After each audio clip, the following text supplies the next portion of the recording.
podcast is brought to you by Audible. Get a free audiobook download and a 30-day free trial from audibletrial.com/therapy without a degree. You could choose from over 200,000 audiobook titles, and you could download it straight to your iPhone, Kindle, or MP3 player.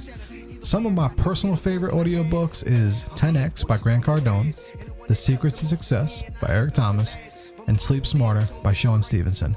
Again, go to audibletrial.com/therapy without a degree and choose your book. Thank you for listening. Enjoy the show. Hey. That was good. I like that.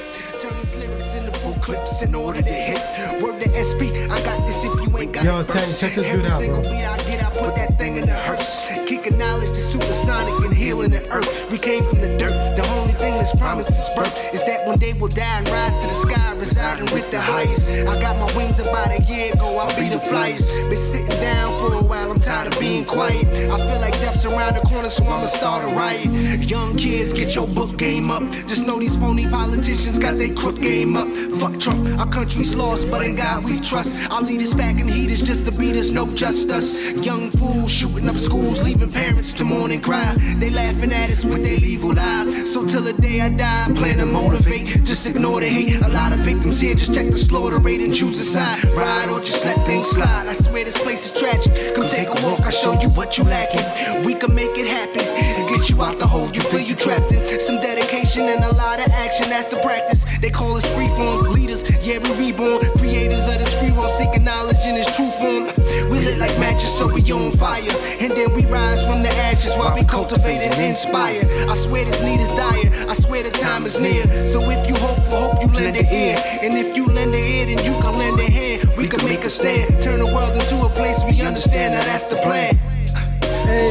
It's been a long run. Yo, shout out to TR. Rest in peace to TR. That fucking song was awesome. I like it. That song is called Fire. Yeah, yo, that shit is nuts, man. It's Long Run. TR Kalange, rest in peace to him. He passed away recently. He was actually on the podcast. If anyone doesn't know, if you're a new listener, he was actually on over last summer. Tay, you weren't on for that one. We interviewed him. It was called Freeform Leaders. It's crazy, man. He was a real good dude. He had his brand called Freeform Leaders, and he was definitely just trying to make a movement. So rest in peace to him. I want to start playing more of his music too. Spread love and positivity to him and the family. Well, what's up, people? What's going on, Joe? Microphone check. Therapy without a degree. Chapter 108. No, yeah. How do I say it fucked up now? I'm trying to think how to say it fucked up. Like instead of 1010. Yeah, you said 1010, so right? 1011. Yeah. 1011. That's 1011. What's up? That's 1011. I don't fucking know now. I'm so confused. Just chapter 111. We got Tay in the house too. Chapter Yo, what's going on, fam? Mr. Tay Gaines is back in the building. Before Before you get too man. Joey'd out, right? Yeah, I'll start really jamming because I had some button in the back. Number one, the only real reason I paused is because they'll probably take us down. That's actually true. I didn't think about that. Yeah. If not, that Damn should be playing them. all in the back. Word. But we here. Tay Gaines is on the line, and we got Nat Cruz in the building. What up? Hey, what's up, man? What's going on? That was up high right there. Y'all couldn't see that. That was up high. Oh, snap. Making it reach. Making it reach. Showing the tats. We got to show the tats. Oh no, yeah. It's hard. Hold on. Yo, it's hot in here. Nat, it is. Talk about what you were talking about with Tay, because I want to know. Oh, it's funny. Yeah. I had to stop. Listeners and viewers on YouTube, they be trying to have really good podcast content. And he'd be like, stop. Blah, blah, blah. No, I'm just saying they try to have really good content without you guys. So I got y'all. All right. So what's up? Yeah, no, it's funny. Before you were gonna say that, I was gonna joke around with you, and because I've seen that you have other tattoos. When you come to New Jersey, we gotta have a whole session up in this bitch because, Joe wants a tattoo, Marvin wants a tattoo. You know what I'm saying? We're gonna have a tattoo party podcast or something. Hey, I'm down. Look, I got a back piece that I want to get finished. I want it to go all the way down my spine. So, Ooh. hey, I'm down for it. Painful. All right, I'm with it. I am very much with it. Tay, no, not Tay. Nat, what would you? I don't think Tay would know this question. I'm off one today. It's cool. That's what happens when you just get an Eminem verse like that. My Eminem dropped a verse last night. My whole world got fucked up. Nat, what would you say is the number one most painful place for people to get a tattoo? Like, where do people bitch the most? Ribs, feet, the spine. So Tay, I feel bad for you. Damn, Tay, that was number 3. Dude, back sucks. Like, that's your central nervous system. That can't feel good. I have my upper back done from shoulder to shoulder, and the spine was like the worst part. That shit sucked ass. Back of my thigh sucked ass. I have one really. I have a Jesus piece in the middle of my back on the top part, and it really didn't hurt that bad from what I remember. Ooh, that's good. That was like one of the easiest tattoos I've had. But I've also heard about the foot being like the worst, and the ribs too. Yeah, the ribs. That shit sucks. Ribs, like, I got both of my ribs done, and it wasn't that bad. But I've had people like cry in my chair, like wow. Deep crying, ugly cry in my chair. So it's cool. Anybody of my clients watching this that have cried is cool. I forgive you. Okay, what about the back of the neck? Oh, that's not bad. Yeah, I figure that's gonna be a simple one. Yeah, no. I think a rule of thumb I try to follow is like, because pleasure and pain are so very close. If that area of the body is like ticklish to you, it's probably more sensitive. So like when there's like pain being introduced, like when like something being like injected into you, that shit might hurt. You know what I'm saying? But then again, pain is like the perception of that person. Not that it's not valid, it is, but it's just everybody has a different pain tolerance. Like, I have a pretty high pain tolerance, and I have other clients who have incredibly high pain tolerances, but that still have complained about other tattoos, like their ribs or their elbow or their feet. Fuck that. Yeah. Have you ever had someone at like their first tattoo, and then they said fuck it, they couldn't finish? Yeah. Oh, I had this guy. It wasn't his first tattoo. He was like, he hasn't seen me in years, actually. So, he came and he got a Saint Michael done on his ribs, and he had other tattoos like his chest. He had sleeves, and granted they weren't the great tattoos, but I did the whole outline. He kept taking breaks, and then finished the tattoo. Was real happy with it, but he was like, I'm not gonna be able to shade this tattoo, and I'm like, you motherfucker. Like, yo, I just spent 4 hours outlining this shit.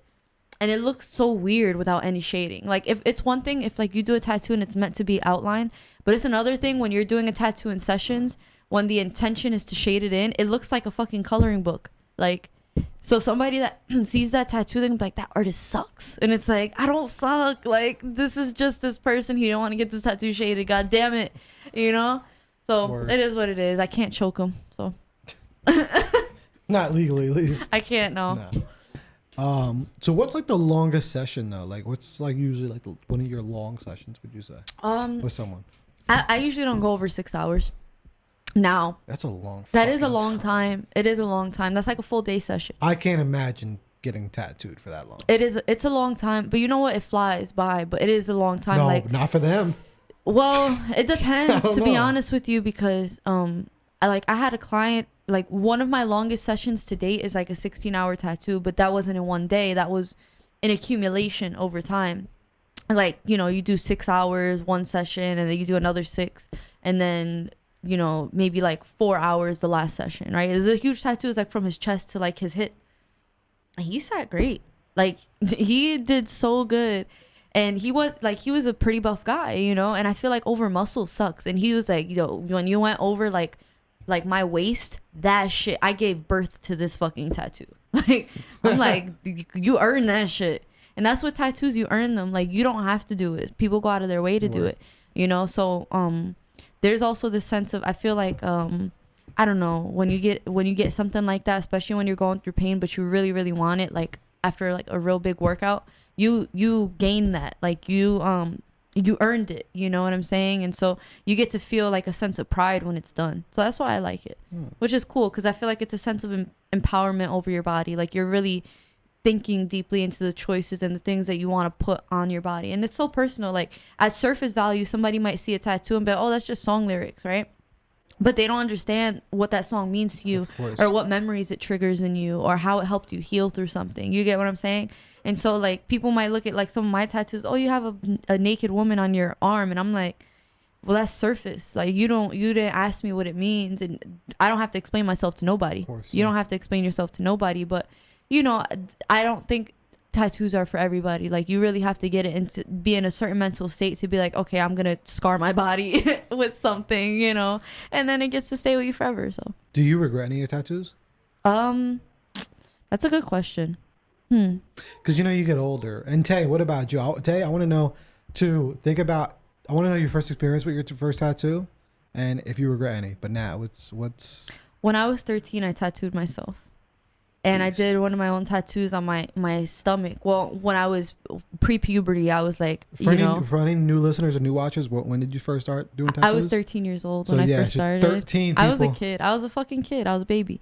And I tattooed myself in my mom's basement. And it was this really fucking shitty star and rose tattoo on my hips. But as I started getting older and my body started growing, it wasn't on my hips anymore, it was on my stomach. And I couldn't hide it anymore. That's and I remember going to my dad's house, and I was changing, and he just barged in the room like because he needed something, and he said, what the fuck is that? And I'm like, that's how my dad saw this one. That's exactly how he saw this one. Yeah, just barged in. Yeah. And I'm like, Dad, like he's like, why would you do that? I'm like, Dad, you gave a 13-year-old a tattoo machine. What do you expect? So eventually when I was gotta learn somehow. Yeah. And so when I was 18, I got the first one covered up. And the guy who did it, he passed away, man.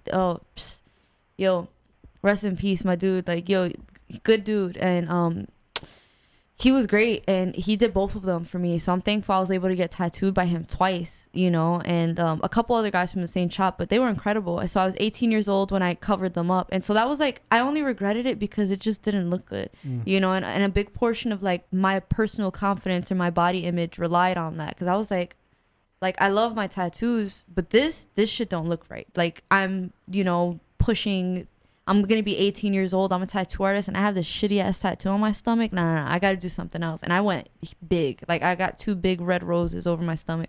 And it is what it is. But it looks so fly. So I wouldn't say I regret it, but I definitely, my 24-year-old self would be like, 13-year-old Nat, don't do it. Like, don't do that. You know what I'm saying? I could have just waited till I was 18 and gotten a real fire tattoo that was not a cover up. Yeah. Tay, what about you, man? What was your first one? How was the first experience with yours? And do you regret any? My first experience, I was 18. It was my 18th birthday. And my mom, she had always told me growing up, she was like, you can't get any tattoos until you move out of my house. My mom, and she had tattoos at the time. Mm-hmm. But she was like really big on, she was like, you're not getting any tattoos until you move out of my house and you have your own place. Then you can get your tattoos. You can get your ears pierced and stuff like that. So 18th birthday, I woke up, I was like, I'm going to get a tattoo today. Went Rebellion. Woke up, went the day before, I didn't tell anybody, the day before I went to the tattoo parlor, showed them tattoo that I wanted. And I was like, I want it on my chest. And this is my first tattoo. He was like, you want a chest piece for your first tattoo? And I was like, yeah. So I went and got it. And I don't know how I got through it because it was some shit the whole time I did. I think it took like 2.5 to 3 hours for him to do it. Jeez. And I didn't know what I was walking into when he started doing the tattoo. And it was your chest, right?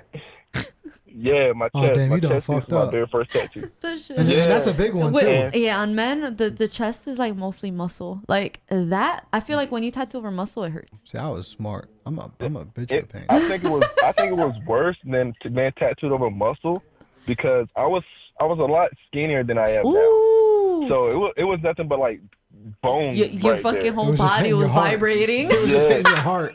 And I was sitting there like, I was trying to be tough because I invited one of my friends. I was like, look, you want to come with me because I'm getting this tattoo? And it's like, yeah, I go.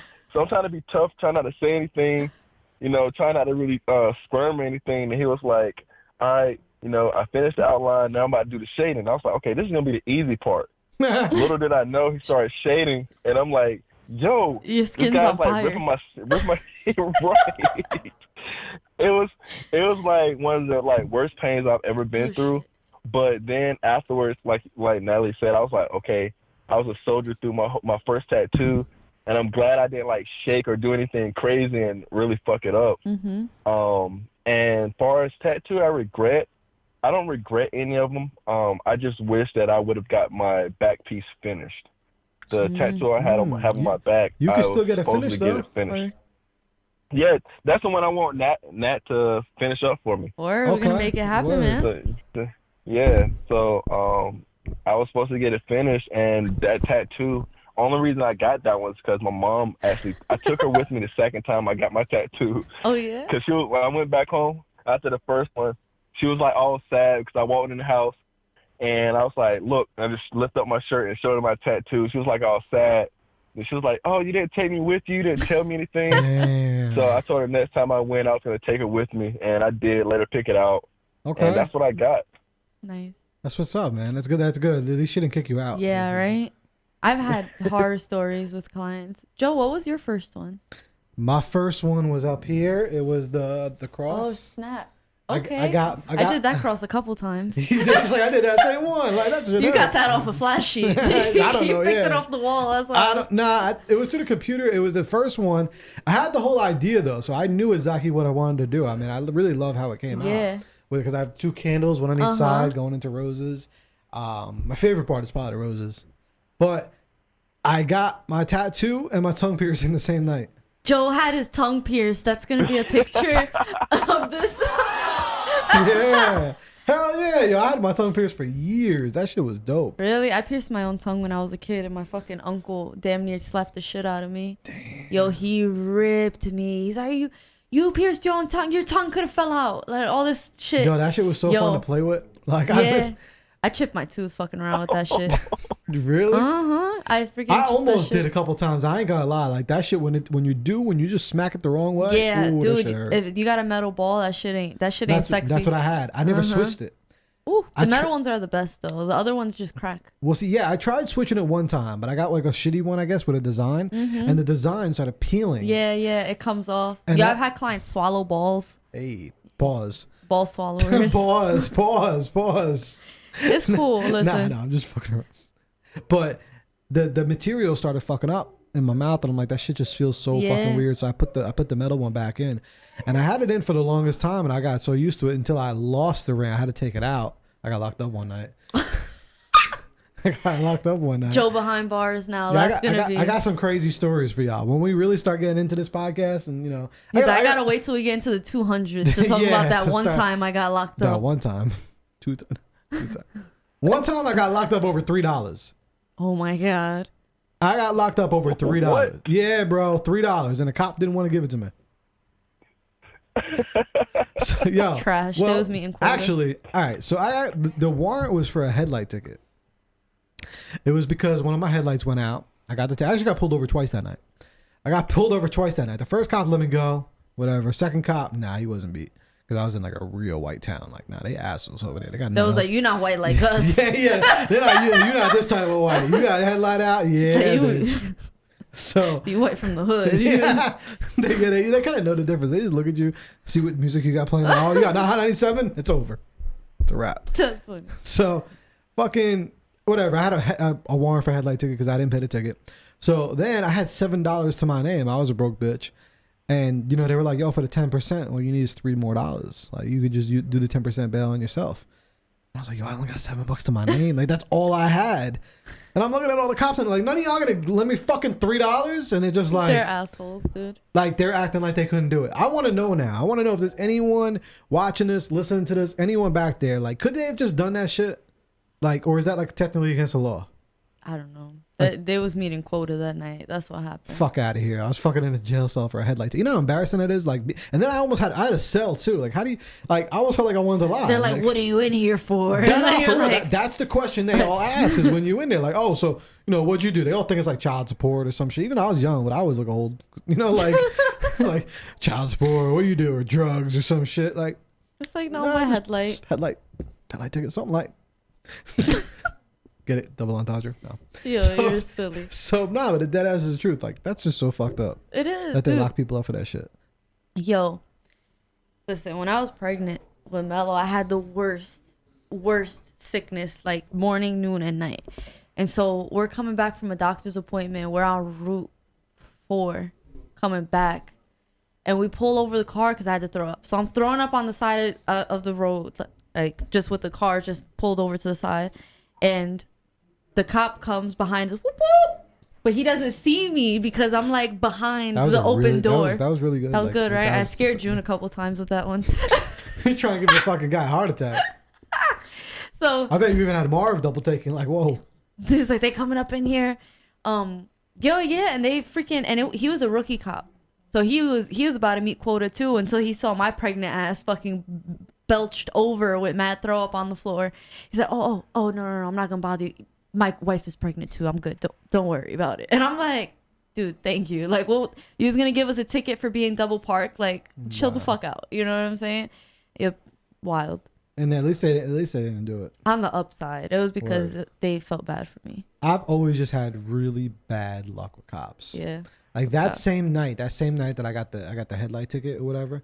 Not that night, the night that I got pulled over for it. I got pulled over for it because that was actually, crazy enough.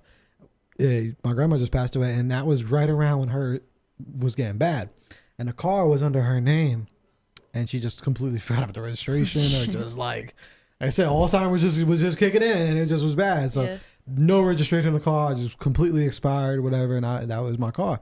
So I'm driving, they pull me over and shit. So all those tickets, right, that I got that night, I ended up getting a warrant for those. Oh, shit. So one time, because that was the first time I got locked up was just for the headlight tickets. Second time was a little more serious because it was for all those tickets. It was for like no registration, expired, with a warrant, all that type of shit. So one time I'm crazy. I used to work in South Jersey. I used to work in Brick. And I used to take the bus up here almost every weekend because I'm from here. I only lived there for a little bit. I go see my friends and shit. But then I take the bus home. I have to take the bus to New York City at like whatever. Because I'd have to walk to Passaic. Those buses run all night. And then I would just get like a 3 a.m. bus or some shit or a 5. No, I get like a 5 a.m. I'd get like the 5 a.m. bus back home to down there. So one time, one of my boys, shout out to Jesse, and he was like, trying to look for a job and shit. And I was like, yo, I'll put you on like down there. You come live with me and shit. I'll do you the favor. I was like, but I already know. Like, I got this warrant. And I was like, I'm not coming home. I'm not going home like early tonight. It's gonna be late. And I was like, we walking through Passaic. It's gonna be late. You cool with that, right? And he's like one of those, like, I love Jesse. Shout out to him. But he's just, at that time, he was just very sketchy about like walking through Passaic late at night and shit. And I'm like, fam, it's not that serious. It's like, it's Passaic. Yeah, like, it's not that serious. You're going to be good. You're going to be okay. He's like, I don't know, man. And I'm like, fam, it's going to be okay.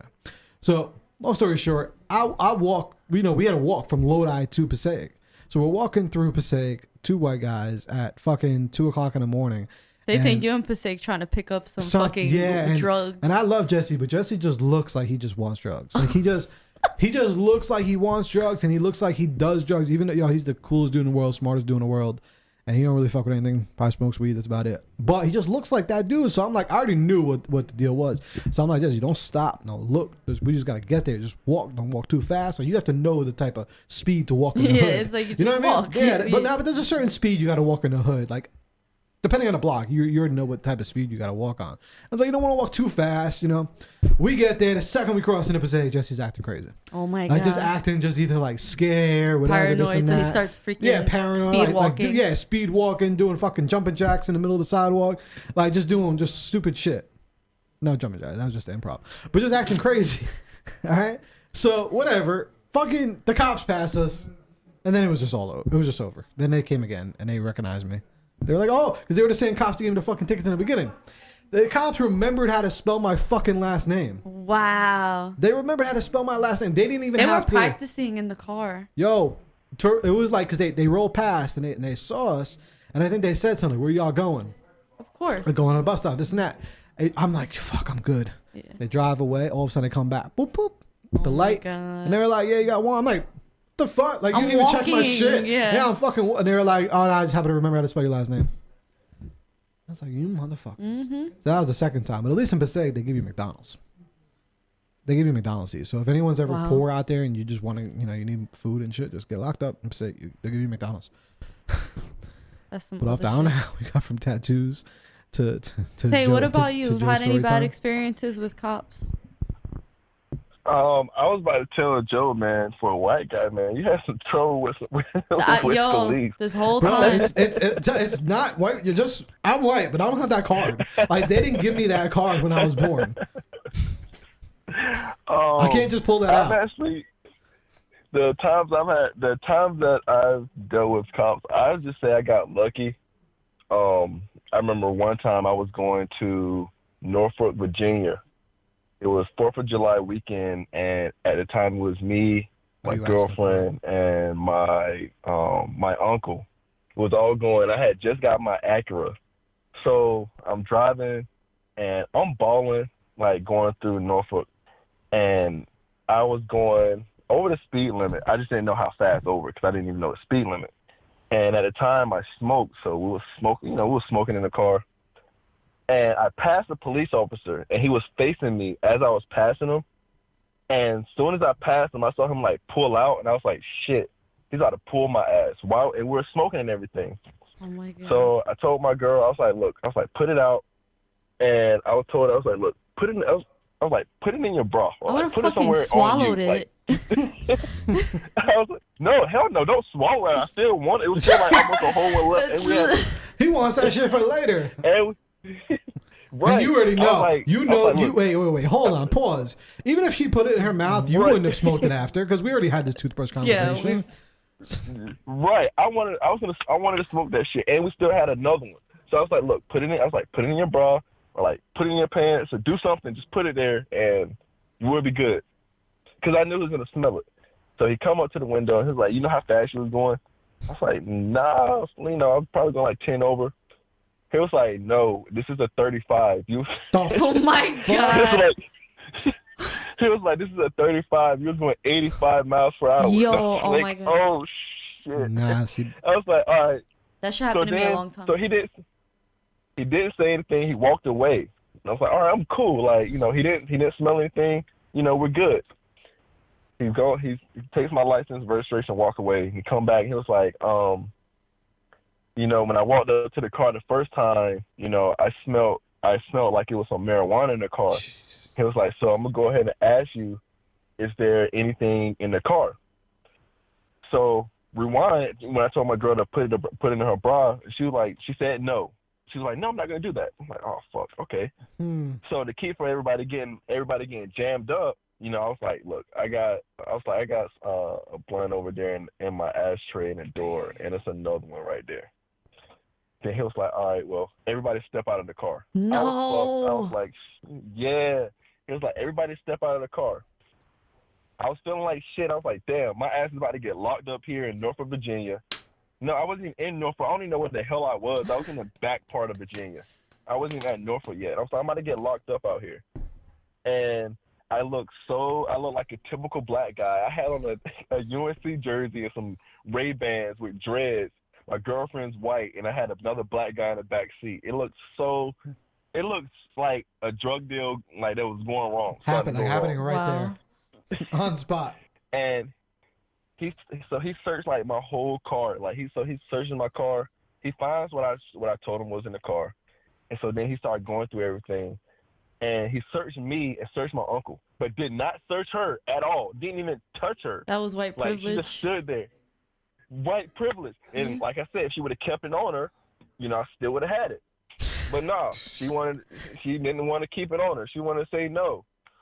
So he searched like the whole car, and he was like, I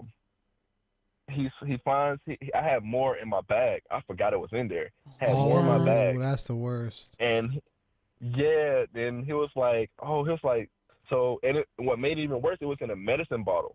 It was a medicine bottle that had it in. It was like a prescription bottle. I had it in. And he pulls it out. So then he tells everybody. And then another cop come up, and this one was a white guy. God. First that was an Asian guy. Then I had a white guy come up. I was like, damn, I'm about to get arrested out here. And he was like, if it's just marijuana in the car, we'll give you we'll write a ticket. We'll take you downtown. You can bail out the same day. I was like, fuck. So he comes, the white guy comes, and he tells everybody to get back in the car, and the other guy goes back to his car, and the guy that originally pulled me, he was like, look, he was like, I'm gonna take this. He was like, the weed that you have now. He was like, just dump it out and stomp on it. And I was like, He's what? gonna smoke it. Yeah, like pass it over to me.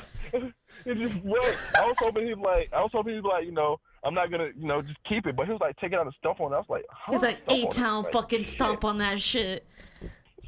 I was like, I would have felt better if he would have been like, yo, I'm gonna have it. Like making it go to waste. Right. It was like, fuck, man. Like, it's got another 2 hours left in this drive. What I'm gonna do now with my life? And so I was like, all right. So I stomp on it. He was like, you know, I'm just gonna give you a ticket for the speeding. And I was like, all right, you know, that's not gonna be shit. You know, a couple $100. That's fine. I get my ticket and I go get ready to pay it. Tell me why my ticket was like $750. Wow. Yeah, bro. Speeding ticket. Yeah, speeding tickets are no joke. Yeah. And it's like 5 points.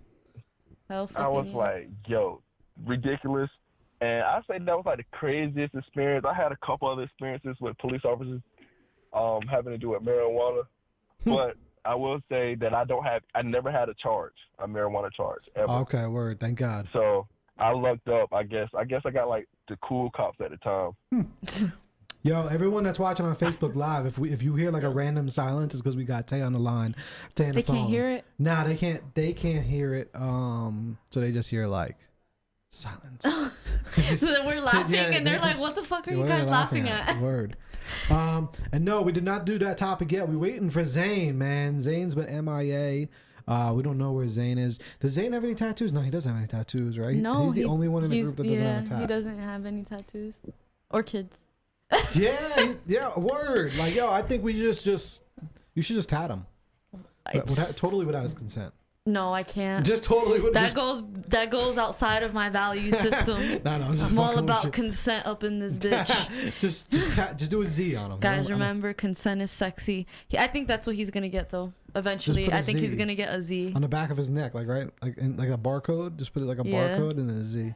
What are the other barcodes with like the Q bars or something like that? So I you don't just know. Scan it. The scan, yeah. I'll put like my Instagram on the back, like scan it so you can follow me. But yeah, no, I actually had before because we actually have to talk about a topic, but I'm gonna tell y'all one more little quick story about a cop incident that I had when you were talking to I realized I did use the white card recently. I did have the white card. I don't know, it just fell out of the sky, and I just took it and I fucking held on to that shit hard.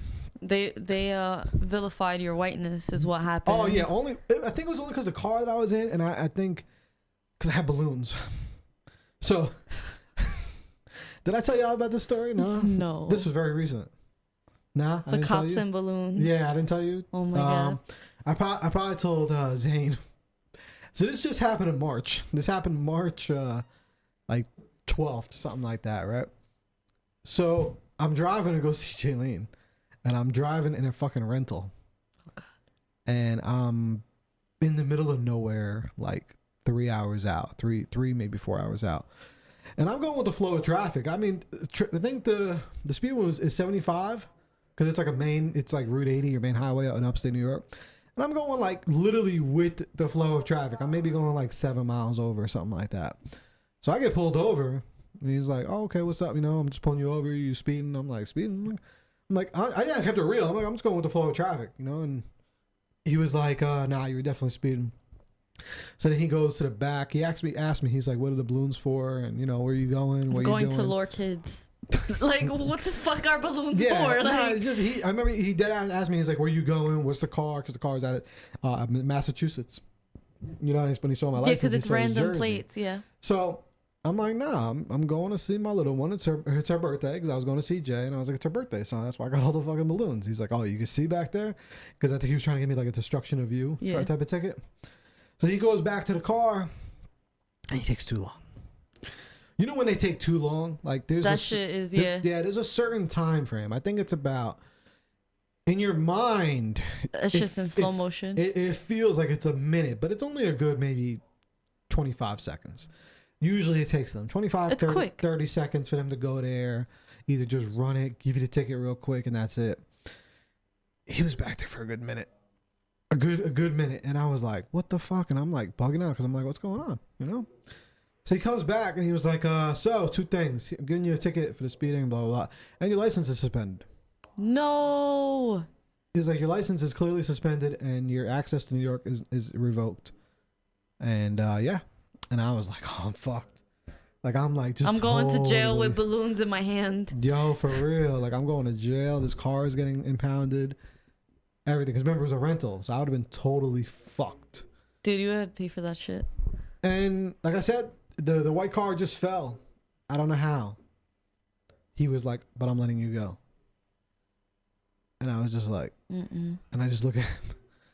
I was in shock because I'm like, are you sure? Like, I didn't say that in my head. I'm like, you sure? He's like, I'm just going to let you go. He even just said, he was like, yo, I don't know why I'm letting you go, but I'm letting you go. Take this. He's like, I can't promise anything else. This is going to happen to you again if you get pulled over on the way. He's like, just slow down. You look like his younger brother. That's what happened. Nah. He didn't have a beard.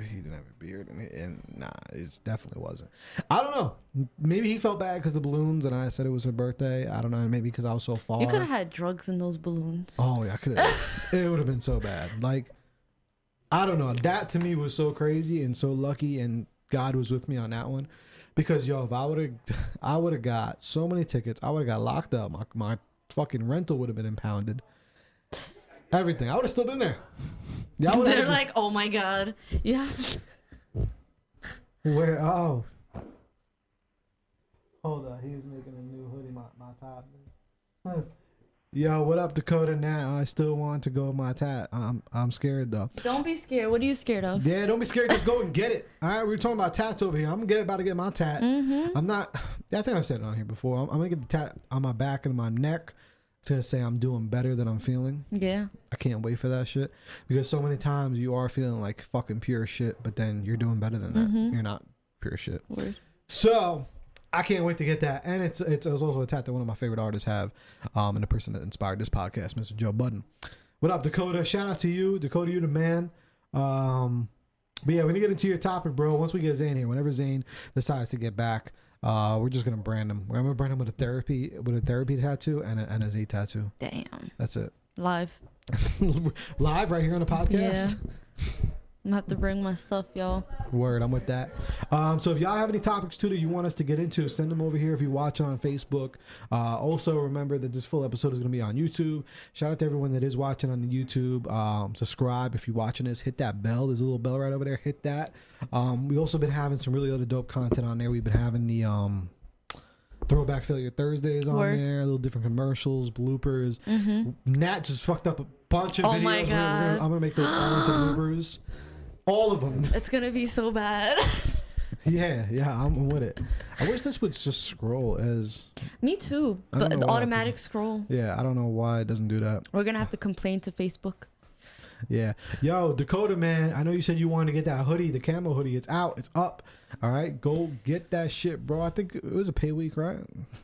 I actually waited to drop it until I knew it was a pay week. Oh, smart move. Word. At 6 p.m. too. Yeah. So, all right. What time is it? 9 o'clock? All right, cool. We got some time to actually talk about a topic today. All right. The topic was, I don't have the exact thing because it disappeared and I didn't get the chance to screenshot it yet, but it was basically like, what do you do or if you're a kind of like an undercover alcoholic, right? So I guess, I don't know if it's this person, if it's their friend, whatnot, who knows? I don't know the small details. I know they wrote for the topic question that it was like that they walk around as like, they know they're an alcoholic, but I guess nobody else knows, or maybe they don't think nobody else knows. And they're a functional alcoholic. But they're asking, what do you do if that's what you are? Pretty much, yeah. It wasn't very... It's very vague. It was very, very vague. I don't know. Because I don't know. That's super vague.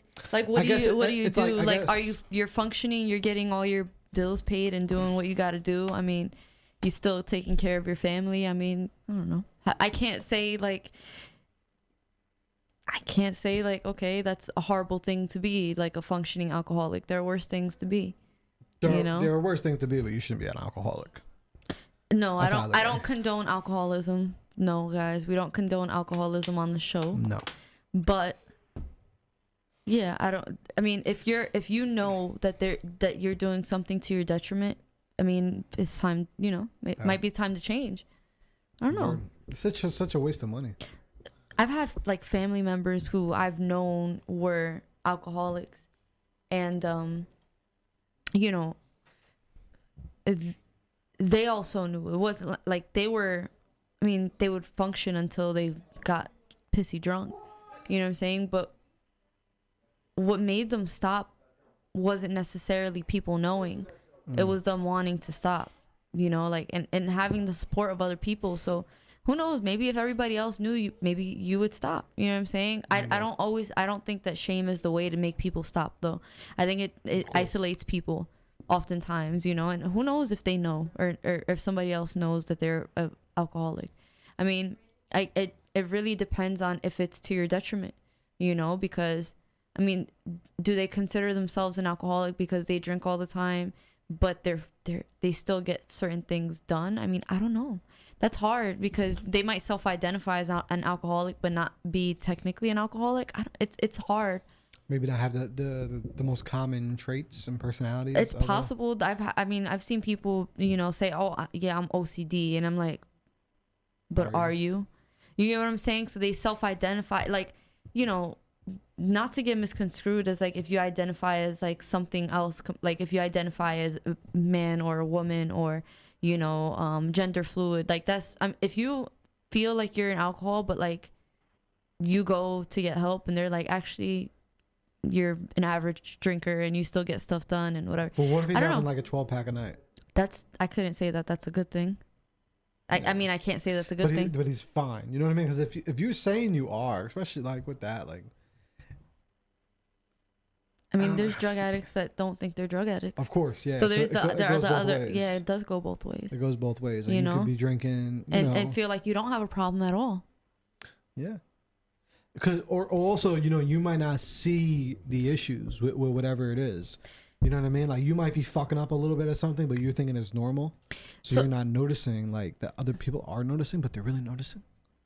Very much so. But if nobody's saying anything, then like, because sometimes that's not good. But it's fucked up. But let's just say, I don't know this person very well, so I don't know what their situation is. So whatever I say, I'm not putting words in their mouth, or I'm not, I'm just being very situational right now. Mm-hmm. Like, what if they don't really have anyone that's really that close with them that are always around them? Then like, what if you just that's have isolation. That's what I'm saying. So you don't have anybody that knows you enough, yeah. Because there's many people like that, many introverts and things like that. They have their little flaw, right? They have something that and then they could self-assess and they could admit, like, yo, this is fucked up with me, or I have this issue, right? Whatever it is, But no one else is really noticing or picking it out because you're not putting yourself in those environments too. Yeah.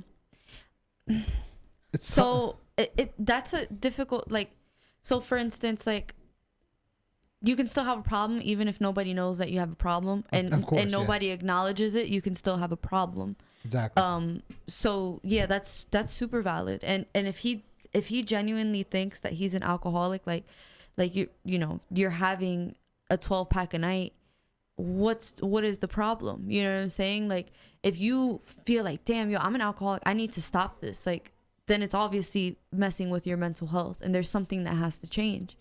But what if it's not though? What if you just look in the trash and you're just like, that's not good.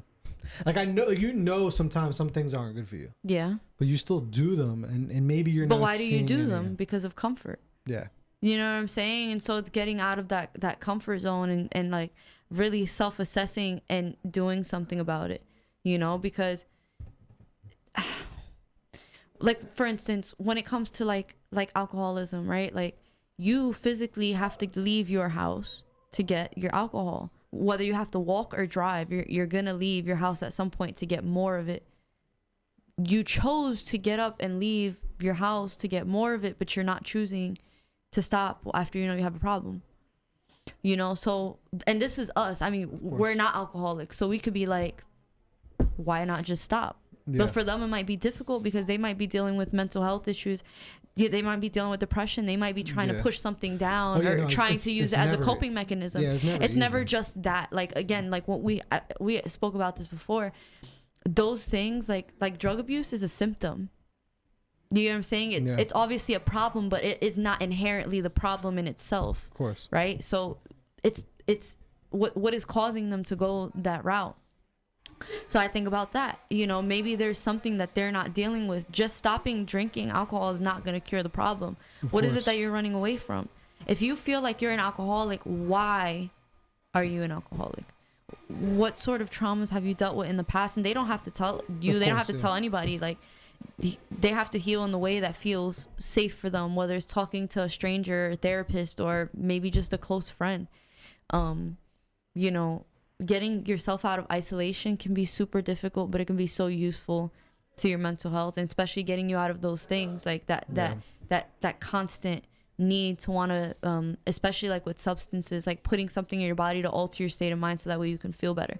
Granted, we drink coffee, but we're not gonna fucking die or drink too much coffee and have a car accident. You get what I'm saying? Or kill somebody. Getting your real self out of isolation. Because I feel like sometimes, like, you could put yourself in other environments and you're thinking that you're in those environments, but you're still sometimes somebody different in certain situations. Yeah. You know, like you put on a face. Like, yeah, and sometimes maybe intentionally and maybe not intentionally. You know, like when you're at work, you're at work. And depending on the type of job that you have, people might not be able to see the side effect of an alcoholic. Because you're only showing one side of yourself. Exactly. No, yeah. So maybe that's why it's not being, if you know. I think so. Like, let's just say, because the average guy or girl, anybody who, let's just say they just work a lot, you know, right? And they don't really do too much. And when they are not working, they're kind of by themselves. And they go to work and they're so busy at work that they just work. And then they go home and then they just drink a 12-pack of beers every night. And they just get totally fucked up and they can't. It's an addiction every single night. They just do it. And then they do it even on their days off. So nobody's seeing it. They're waking up like shit.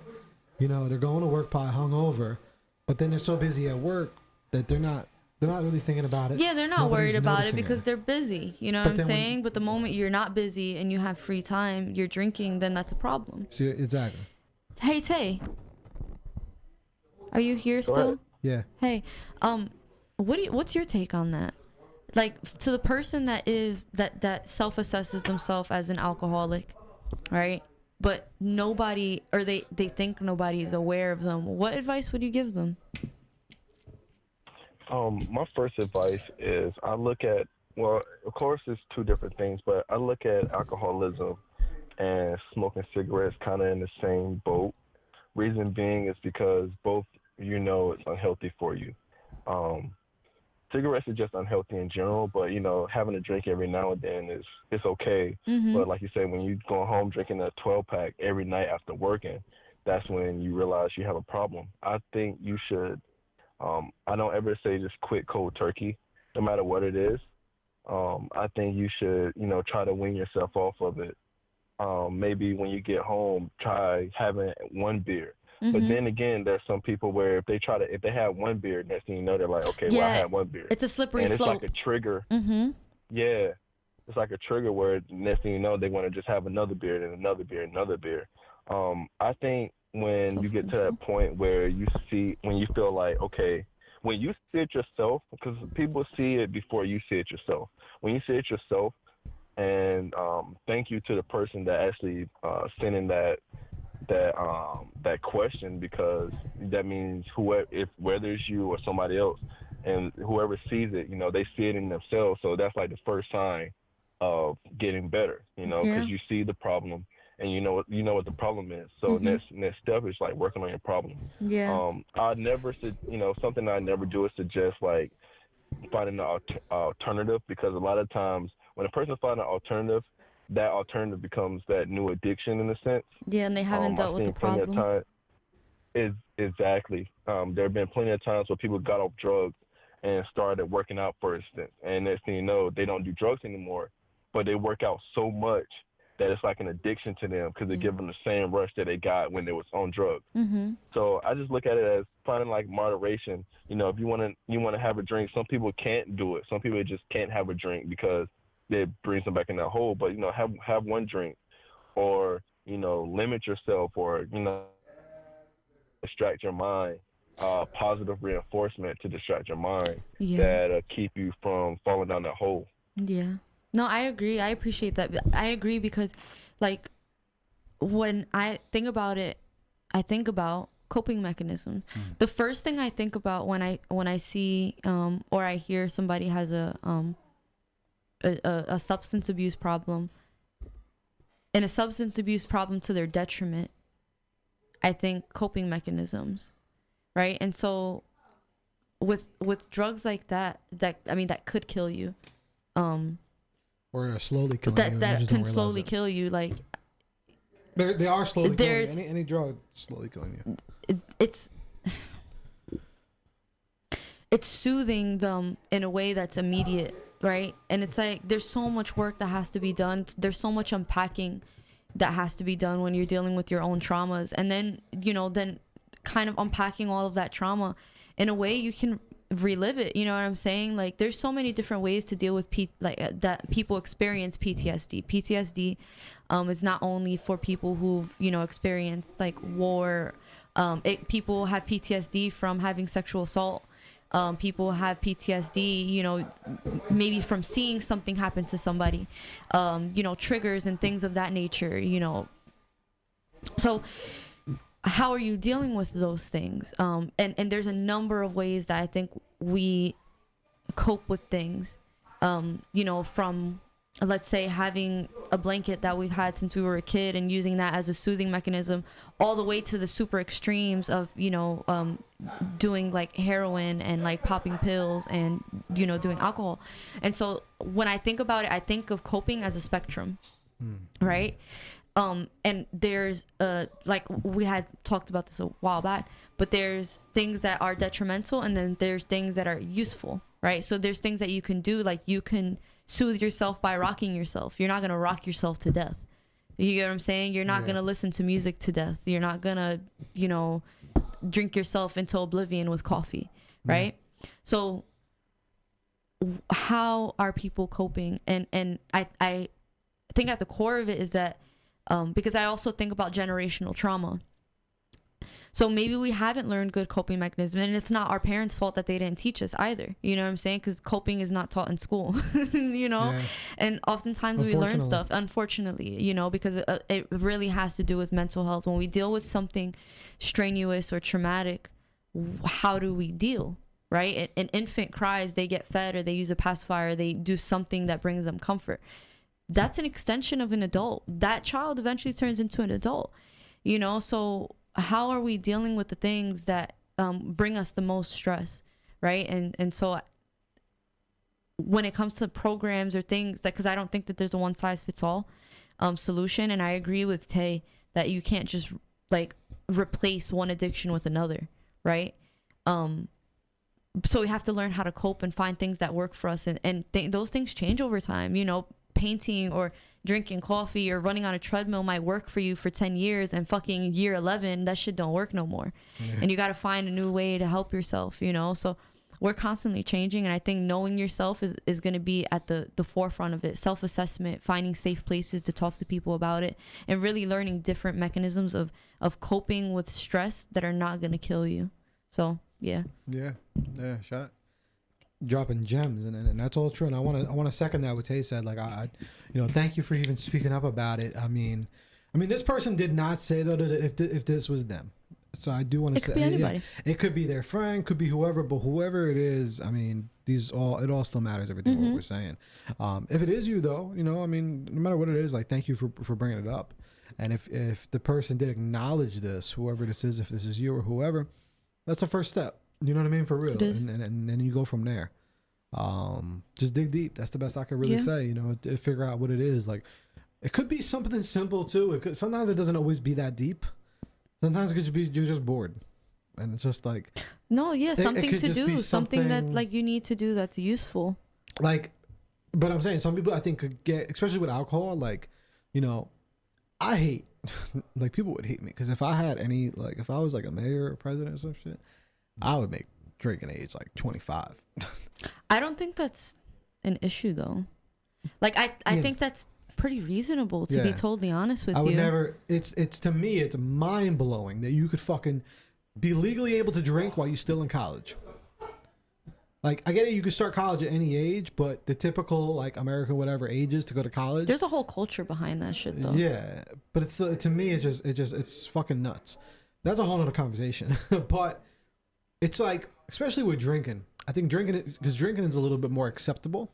So the problem is it's legal. I was thinking about that just today. I was getting water, and I was looking at all, like, right here, the liquor store over here. Yeah. And behind them just like freaking rows and rows and rows of alcohol, and it's like you can go there and buy 4, 5, 6 bottles and they're probably not gonna stop you. No, not at all. You can go home, drink that shit, get in your car, kill somebody, and that person didn't stop you. No. Like I said, I'm not gonna. We were probably somewhere in our line of history, we were probably about a hair away from heroin being legal. All that type of shit. Yeah. It's just there was one person that happened to write the law. No. And the same thing with with alcohol. Definitely more than one person. No, I mean, just whatever, you know what I mean? Whatever it was. You know, how obviously, you know, whatever I say is not crazy accurate, but like even with drinking, like it was just that one slip up where it was legal, but it should not be fucking. I don't think it should, or I think this should be way different. You know, ages, all that different type of shit. Like that's a whole nother conversation. But what I'm really just trying to get to is that it's so kind of generalized and it's so kind of like trendy, and it's almost to the point to where for most people it's like an everyday type of thing to even have a drink. You know, it's like you go to lunch. Oh, what am I gonna have to drink with it? You know what I mean? And then that could easily turn into an alcoholic beverage. Sure. Well, yeah, I'm saying it's kind of like, oh, wine is like almost treated as water. Oh, I mean, yeah. I mean, listen, a couple 1,000 years ago when it was hard to come by good water, you drank wine. You know what I'm saying? Like, that shit was sterile. So, you know, so it wasn't anything that was shocking, you know, but as things get stronger and you know, there's laws to be made. But yeah, like, if somebody was like, oh yeah, I drink a glass of wine, you know, a day with my thing, I'm not gonna be like, oh, you're an alcoholic. Yeah, you're not gonna think anything. I'm not gonna think anything of it, because chances are you're at home and you're probably watching something, or you're with the family and you're not wilding out. But if somebody was like, yeah, I have a whole bottle of wine every day, I'm gonna be like, oh, that's concerning. But I'm gonna be honest with you, I feel like a lot of that leads to that. There's a lot of people that definitely a limit though. I think it's about self-awareness and self-control, to be totally honest with you. But I think that's such a problem that we have in America that nobody really talks about. That there's so many people. I don't know. Is my mic still good, Marv? For some reason I feel like I wanna. Okay. I think it's a big problem in America with alcohol, that it's a problem. Everyone knows it's a problem, but I think it's so much more of a problem.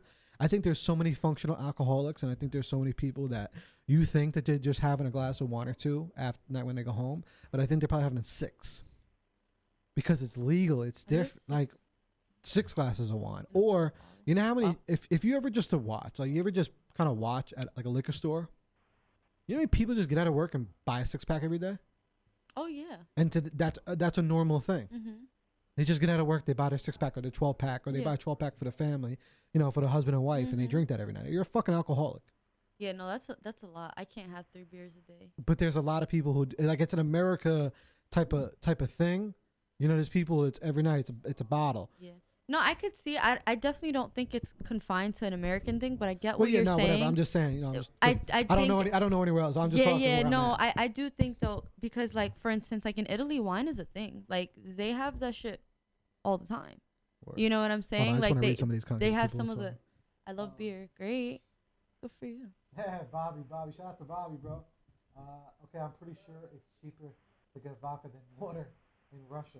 I love beer. Good for you. Word. Yo, shout out to Bobby, man. I'm not a beer kind of person. I like wine and Patrons and things like that. Anyone that's just tuning in, basically, the only reason I brought that up is to really just say that I feel like it's one of those things that's kind of easy to get even weed, because it's marijuana and alcohol. I feel are just so like they've over the years been treated just kind of as like a regular thing. You know, because it's acceptable. Even though weed isn't legal, it's very, very acceptable. Cannabis isn't legal, but there's still, like, it's wild. It's culturally acceptable.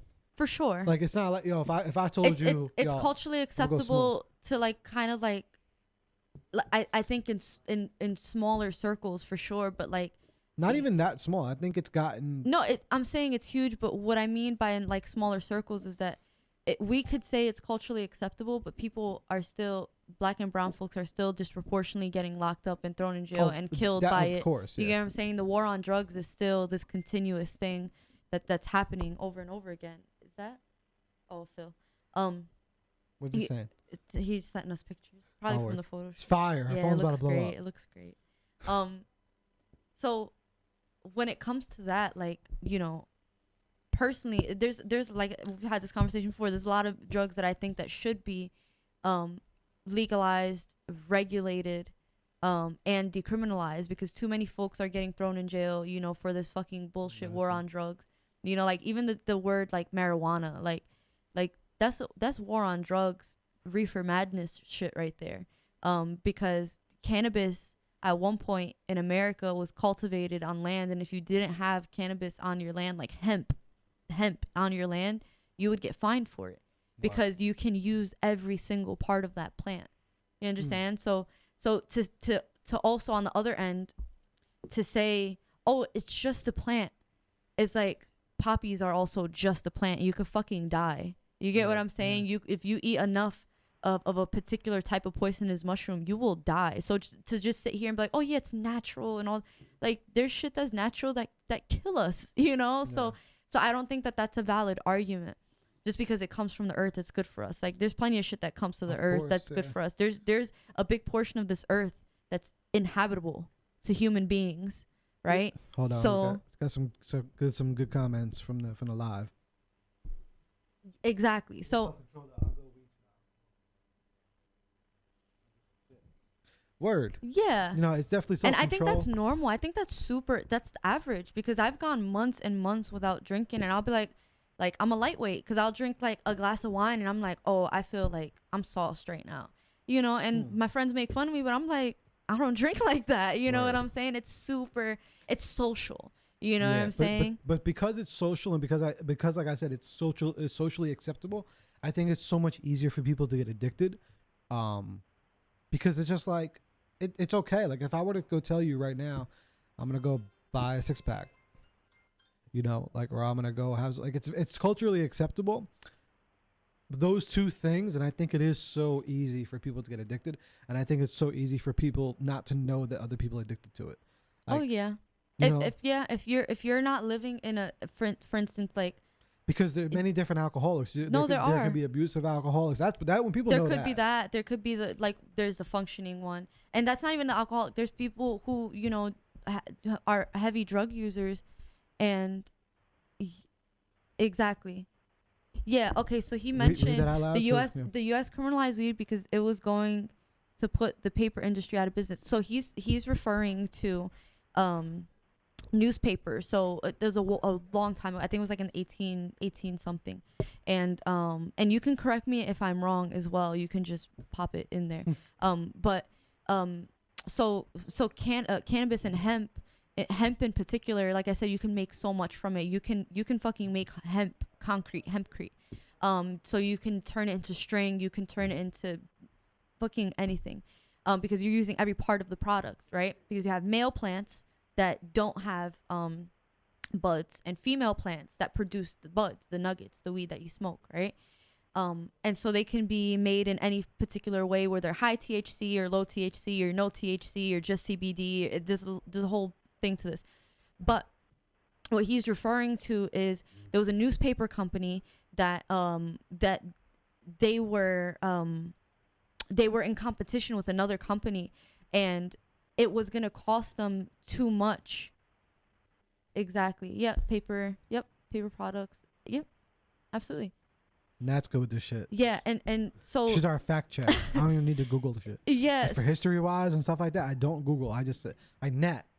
Yeah. I mean, no. And this is and what he's saying is yeah, it's right. You know, and so there was like this. What did he say? Can you read it just for the listeners and the watchers? Hemp can be used to make paper and make paper products. The paper/wood industry is a big player in our country. And so they found a way to shun it in order to stop the production, which really didn't even know that shit. Okay, yeah. So there was another company who actually had newspaper, right? And so they were producing it on hemp, but at some point or another, it was a lot more affordable to just make paper. You cut down trees, you make the paper, right? So the industrialization process for hemp to make the paper became more expensive, and it was just easier to just do it on regular paper. And so the newspaper company actually put all this propaganda and stuff against cannabis. And I particularly I like to use the word cannabis because like I said, when it comes to like marijuana is the war on drugs word, or the reefer madness word, and they made it seem like, oh, marijuana, it comes from Mexico, like marijuana, right? And so there was this stigma, oh, it's all coming in from there. And it's like, my dude, the weed in itself is not the problem. What is the issue is that it's being pushed in the black market. It's like it was like the prohibition of alcohol, right? What happens? It gets pushed under, it goes to the black market, and then there's a certain group of people that use it to profit and have crime, right? And so you have, for instance, in that case, you had the mafia, and they were using the prohibition to make the most money out of it. What happened when they decriminalized it and made it legal? You completely shut that shit down, and you take the money out of their hands and you put it in the public's hands, right? So at this point, beer and liquor and all that stuff, that shit is corporatized. You know what I'm saying? It's not really in the people's hands at this point anymore. Because you have big pharmaceutical companies, you have cigarette companies, and then you have Hold on, I read these comments. I'm blind. yeah, and then you have the big alcohol companies. You know what I'm saying? So they're controlling narrative. So alcohol company, when it comes to, for instance, like lobbying for cannabis to be like recreationalized and legalized, guess who are the players that are going against it and lobbying against it? It is the cigarette companies and the liquor companies. Because in states that have recreational cannabis use, they have, I think it's like on average, a 7% lower rate of drug use. And I'm talking about opiate use, pill use, liquor, you know what I'm saying, cigarettes. So it's super important. And so let me just read some of the stuff. It says, weed does indeed have medicinal purposes. CBC and CBD are useful in many different forms of use. My fiance takes CBD for her migraine. It's literally the only thing that helps for her complex migraines. And then on top of that, you have the medical benefit from marijuana, which rivals big pharma. All this is taking an idea for legal profit word. In Indian culture, they've been using weed to help with mental health before the beginning of time. Remember, all that matters is patience, but it is illegal in India to grow and sell weed. Yeah, no, these are all valid points. You know what I'm saying? And also, I want to take note that, like, I also don't think that cannabis is a cure-all, because there's certain people, for instance, that depending on the makeup of their brain, for instance, they might have a tendency to hallucinate. Yeah. And they smoke too much, and then they hallucinate.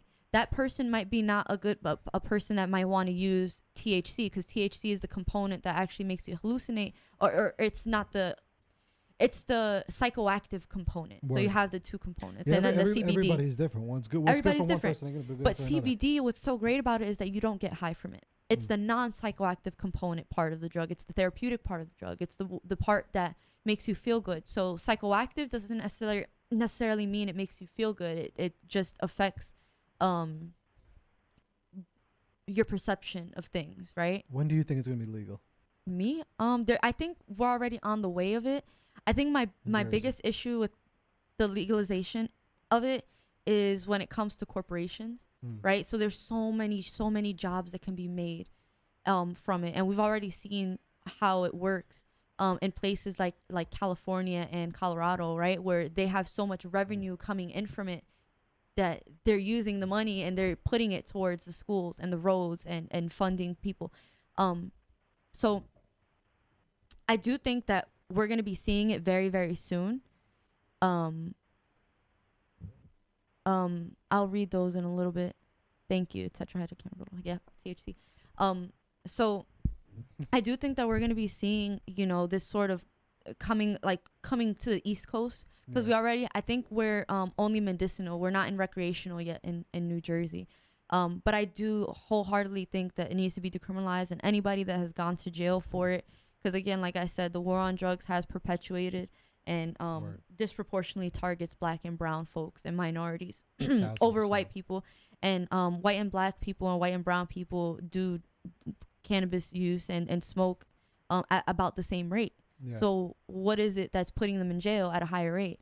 You know what I'm saying? And so that's a problem for me. And I think that anybody that's gone to jail for shit like that, non-violent offenses, and like even like drug use, like I don't think that if you do drugs, like even if you're like doing freaking heroin, I don't think you should be thrown in jail. You know what I'm saying? You should be sent somewhere to get help, because they're not getting help. You get what I'm saying? They're not getting the mental help that they need.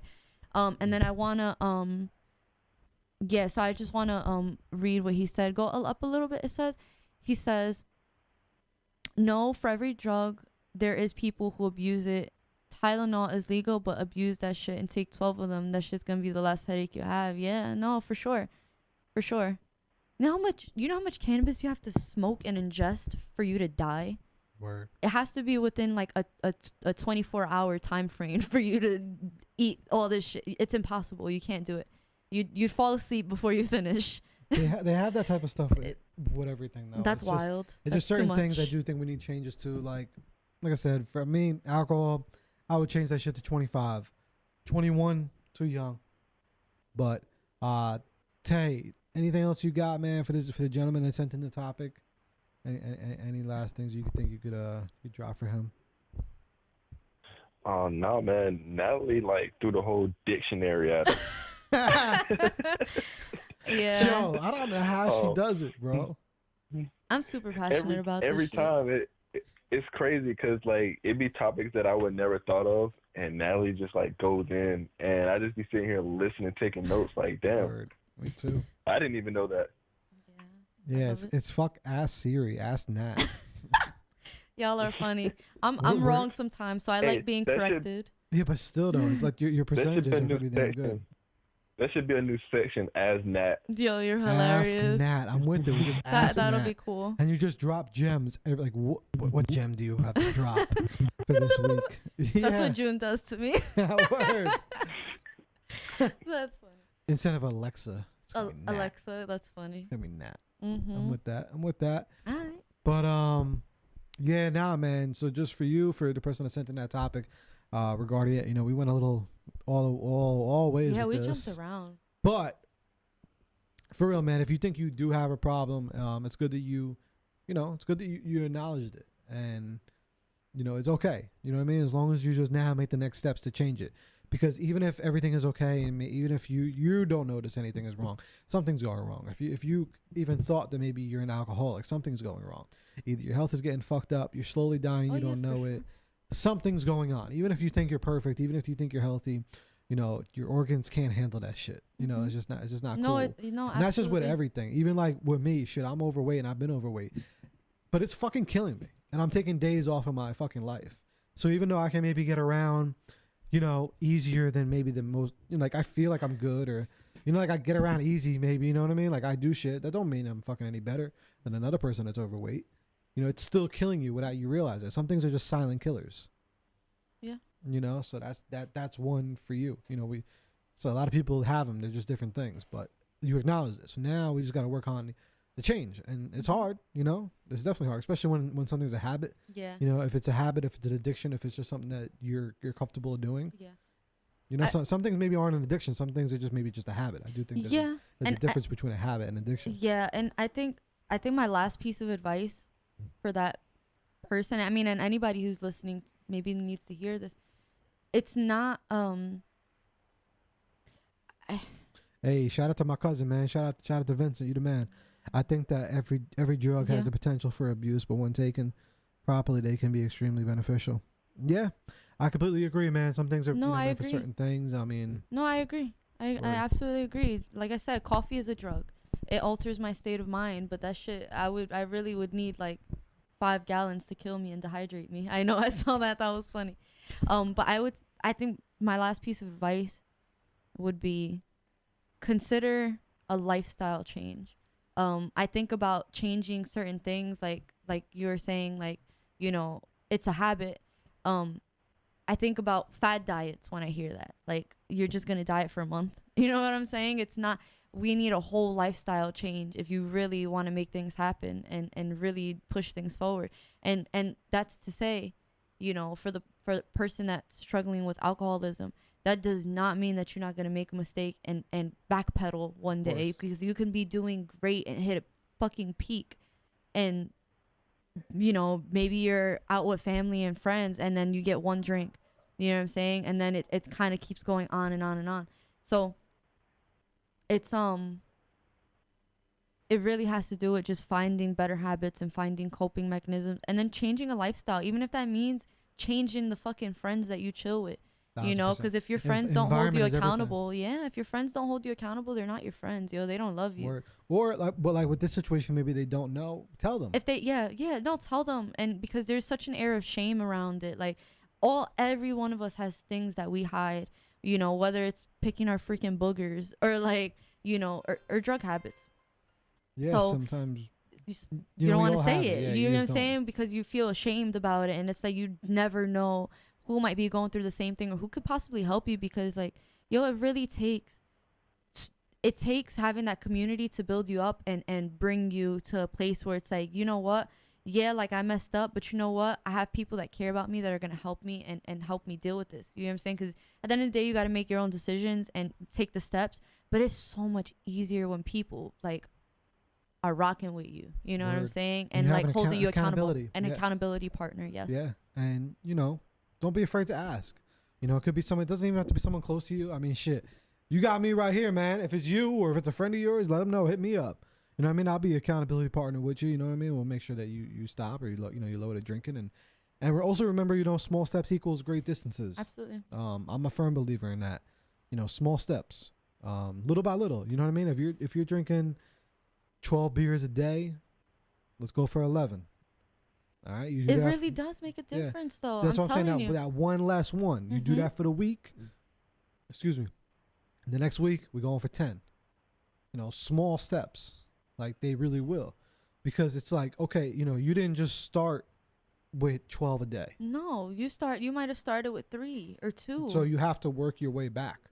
And there was something that put you over that peak, you know.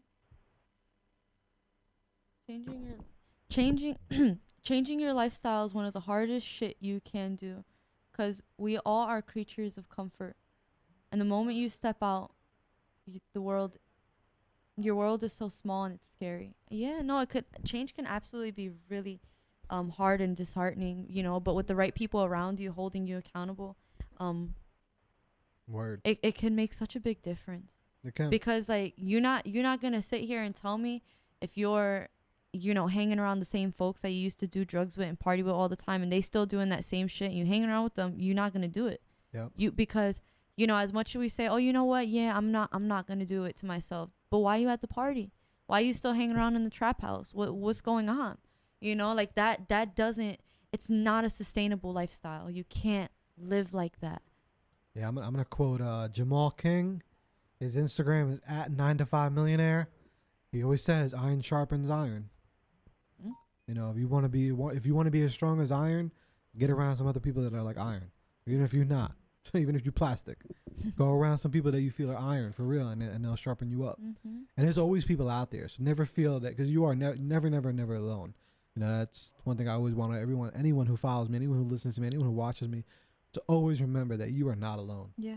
No matter how alone you could feel, because trust me, I know that feeling. Sometimes you just feel so alone, but you're not. You know, there's always someone out there who loves you. There's always someone out there that loves your presence, even if you don't know about it. And there's always so much people around too that are willing to talk to you about things. You know, that's also why sometimes I do love social media and I love things like that. It helps you be able to meet other people and to get into other people's environments a lot easier than it did back in the day. So search for groups. You know, if you have Facebook, search for a group that are maybe other people, because there's someone out there that is in your footsteps. There is. So, you know, maybe if you can't find it directly at your fingertips, search a little bit for it. You know, use the internet to its advantage. Look for Facebook groups. Look for stuff like that. Yeah.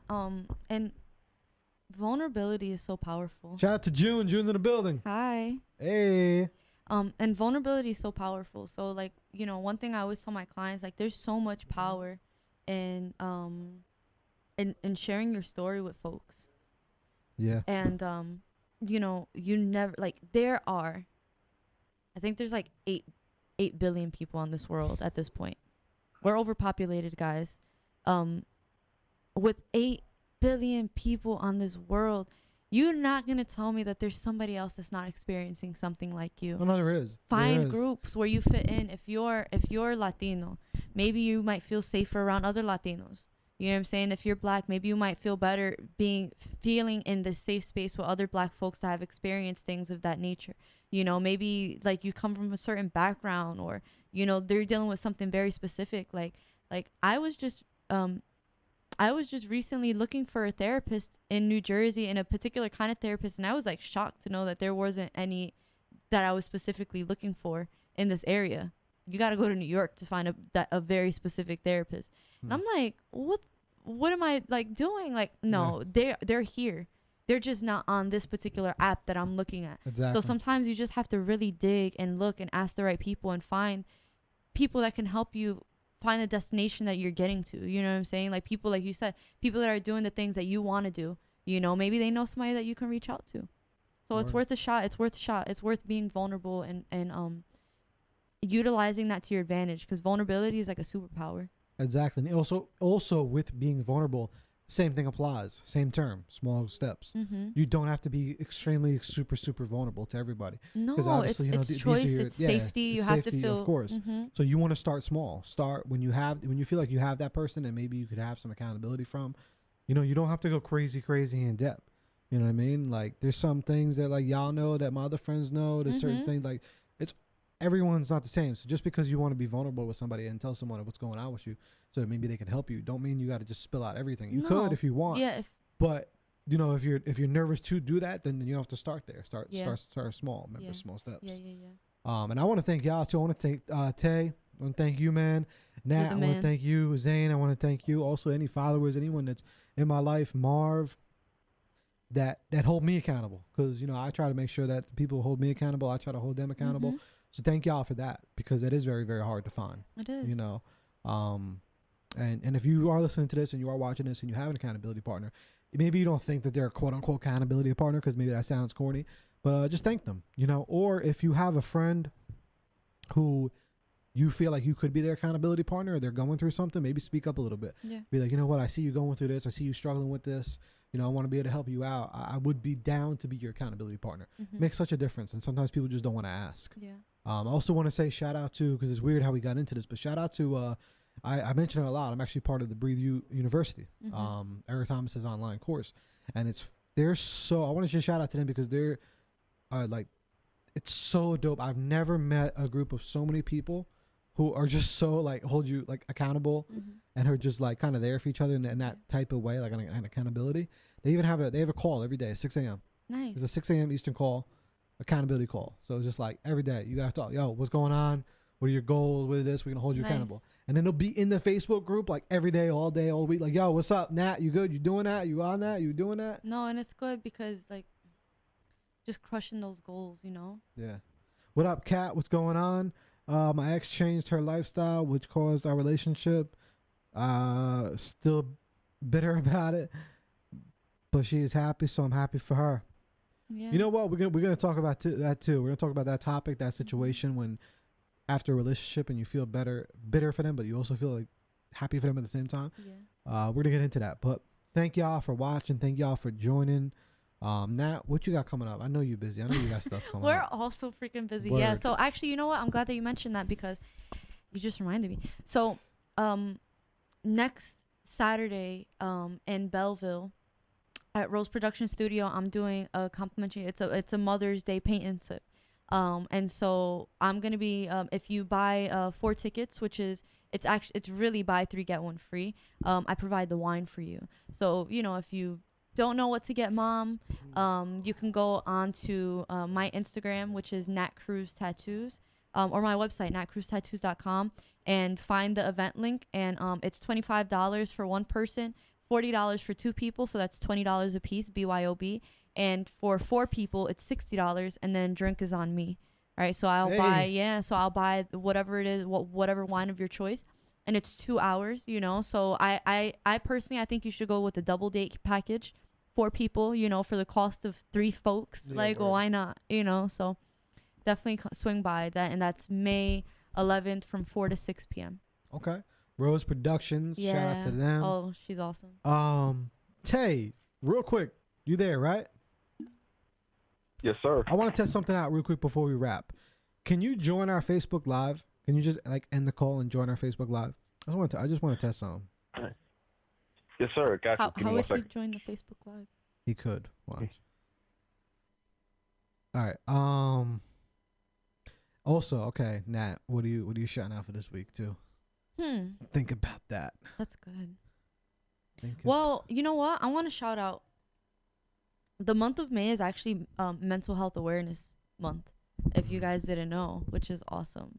You know, and for people dealing with certain things, mental health encompasses so much stuff. And so I wanted to just shout out everybody and anybody who's listening to this who might be dealing with trauma or stress or depression. Like, you're not by yourself. Please reach out to us if you ever need to talk to somebody. You know, we have some heavy shoulders up in this bitch, and we can talk and we can help, you know, any way that we can. So shout out to you guys for getting up in the morning and getting out of bed and still pushing forward even when you feel like you can't. You know, Word. Mental Health Awareness Month, you know, you never know who you can help. Shout out to that. Marv, can you hear me, Marv? There he is. Is there a way that Tay could join the live Facebook? I don't really go live on Facebook. Is there a way? Because I know on IG there is. I'm trying to think if that's possible now, because now I'm bugging. But I don't know if now he could join it. No. To like join in, like, you know how like live on Instagram has the multi. Yeah, the double. I don't think that has that. Yeah, Tay. All right, so obviously Tay, you hear us now because you're watching us live. Only IG. Fuck Tay. My bad. Tay, Yeah. you can call back just so we can wrap this episode. I just wanted to test something. I was trying to see how that would work. That would be really cool. We'll figure it out. We'll get y'all next week. We gotta get some Tay visuals. So yeah, Tay, if you want, you can just call back on the line. It's up to you. What about you, Joe? What are you shouting out? What have I got? Well, before I get to that, let me try to think. We got anything coming up? We got anything coming up? Entrepreneur. Yeah. We got that June 28th, the Entrepreneur Workshop. Okay. There we go. We got Tay back. That's always shocking when I hear it. when you hear it, right? Yeah. Hey, what up, Heather? Shout out to Heather. That's my cousin Heather. Shout out to you. We're just actually wrapping this episode. It's a real good episode. The live won't be here too much longer, but you can listen to the full audio on Sunday night, and then the video, I don't know, soon. I always have a hard time finding Wi-Fi. Like, I be done with the video, I just can't find good Wi-Fi to upload it. So the video sometime soon. Yeah, I be stealing Wi-Fi. I be going to McDonald's and shit, stealing their Wi-Fi. I'm dead ass. Like, I'll buy one burger. Like, yeah, I did it the other day, and the girl was like, yo, you've been here for a long time. She's like, you've been here almost my whole shift. I'm like, I'm editing. Like, leave me alone. I'm working on my shit. I can only steal Marv's. Like, I come in here, I'm like, yo, Marv, I'm just gonna sit here and just edit. So I can only do that like once. I don't want to intrude. I don't want to come here every day and just still try to steal his Wi-Fi. He's gonna. You're not gonna start charging me Wi-Fi, bro? Yeah. Hey, all right, I like it. Thank you. Yeah, so Entrepreneur Workshop, June 28th. Also, I'll be releasing the book. All right, the 4 E's to succeed in social media for brands, hustlers, and entrepreneurs. Yeah. All right, so June 28th, you guys can go get that. We got that coming up. Zane is always probably working on something. Midnight Chaser will be available to watch very, very soon. And it's going to be very, very affordable. We had the screening again. Shout out to everybody that came out. It was really good. Tay, man, I can't wait for you to see it, bro. Yeah. You're going to be blown I'm away. ready to see it. It's going to make you run. Word. Nah, he does it already. Maybe Tay's a midnight chaser. Dun, dun, dun. Hey, maybe. I'm not giving away no endings, man. Maybe it was him. I don't know. I don't want to give away no endings. And if you are watching this on the IG live, or I mean the Instagram live, if you guys could go to our YouTube, subscribe, and hit that bell and share it with a friend. All right, we're trying to get up to 500 subscribers really soon. We have a lot of people following us on Instagram and all that type of stuff, but we're really trying to build this YouTube. All right, so we really appreciate y'all if y'all could, and even if you're listening to this too, if you're listening to this, you could have been watching. Y'all already know what I said. Yo, I already know what I'm gonna shout out. Yo, shout out to Eminem and Logic, yo. If you haven't heard that song yet, you are so slipping. Like, if you haven't heard that, I really want to play it, but I know I would have to do crazy editing to it just for it to stick. But yeah, I'm a big hip hop head, like real hip hop, like real rap, like lyrics and shit. And that shit was just nuts. And I don't even really know too much of Logic, but now I like Logic. He's pretty cool. I never really listened to too much of his stuff, but now I want to go back and listen. Because he showed up. Like when you do a song with Eminem, you have to show up. Like you have to like come with the bars. And usually sometimes people like aren't that close to M, but they just let M wash them. Like, nah, Logic came. Logic showed up. Nice. So shout out to that track. It was Homicide, Eminem, Logic. Tay, what you got? Tay, anything you shout out for this week? I'm gonna shout out to one of our artists, Jay Smoke, my brother. He just dropped out. He just finished up his mixtape, hosted by DJ Double J, DJ of radio station K97.5 down here in the South. So I'm ready to hear that, man. And he's been getting some radio play. Yeah. So big moves going on down here. Good shit. So shout out to Jay Smoke for your new mixtape coming out, and also shout out to DJ Double J for hopping on and sponsoring that mixtape. Word. Shout out to him. And speaking of music, we talked about it. All right, we all talked about it as a group. Music therapy is happening. Yes, it is coming up. Right? Don't miss out. Tay, you got to move up here, man. Like, cause we just doing so many events over here. We're gonna do music therapy every month. All right. Every month, starting July, it's gonna be music therapy. Ooh, we're gonna be busy. Is that gonna be live performances? Yeah, live performances. Yep. Oh, shucks, I might need a slot, man. I might need a slot. Well, bro, come through, man. Like I said, it's gonna be every single month starting July. Well, it's gonna be July, and then we have something special coming for August that we're not gonna tell you all about, and then September. So, and then after September, it's just every month. So every month will be different vibes, different atmosphere, different type of music. Different performers. Yeah, all the different performers. But, you know, we really feel like Jersey needs that, especially where we're at, because there's, like, no spot where it's just, like, really dope local artists. Like, really, really dope to where you can just come out, have a good time, listen to some music, jam meet out. Meet new people, you know, bring your lover, come, exactly. Enjoy. And it's also back to one of those things that I always say, like, I always just say create. Because if they don't have, if the world doesn't have something that you want, create it.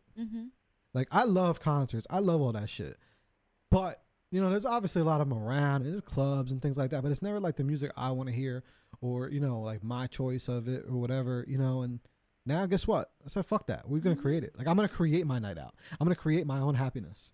You know what I mean? I'm gonna create a good vibes. Shit, and we all been working hard. We all need that. Exactly. So I'm like, you know what? Like, I could. You know how much.